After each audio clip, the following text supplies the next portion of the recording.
Cuba, une île magnifique enchaînée depuis des siècles. À la fin du 19e siècle, elle n'est plus qu'une colonie épuisée, des champs de canne qui s'étendent jusqu'à l'horizon et des soldats espagnols partout, rappelant que rien ici n'appartient vraiment aux Cubains.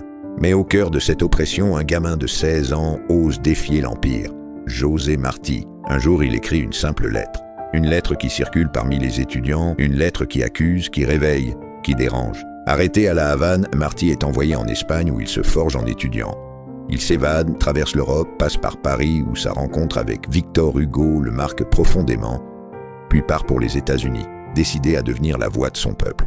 Ses poèmes, ses discours, ses articles, tout circule dans les cafés, dans les ruelles, jusque dans les salons madrilènes où l'on prononce son nom à voix basse.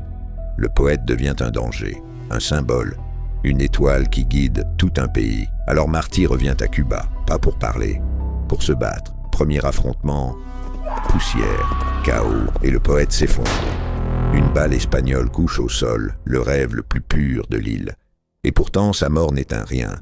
Elle allume un brasier. 3 ans plus tard, un nouveau drapeau apparaît dans le port de La Havane, le cuirassé américain USS Maine.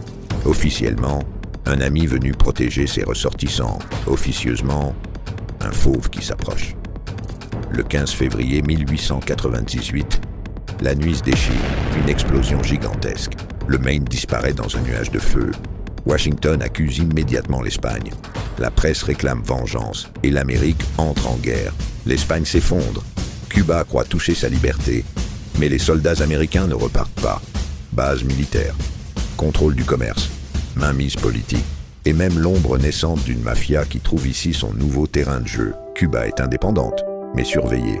Encore une fois, le peuple attend la liberté qu'on lui promet et qu'on lui refuse. Dans cette île prise entre 2 empires, un homme surgit, Gerardo Machado, héros de l'indépendance, vétéran respecté, sourire franc, discours moderne. En 1925, il devient président et Cuba veut y croire. Route neuve, travaux publics, façade de progrès, l'île semble enfin avancer.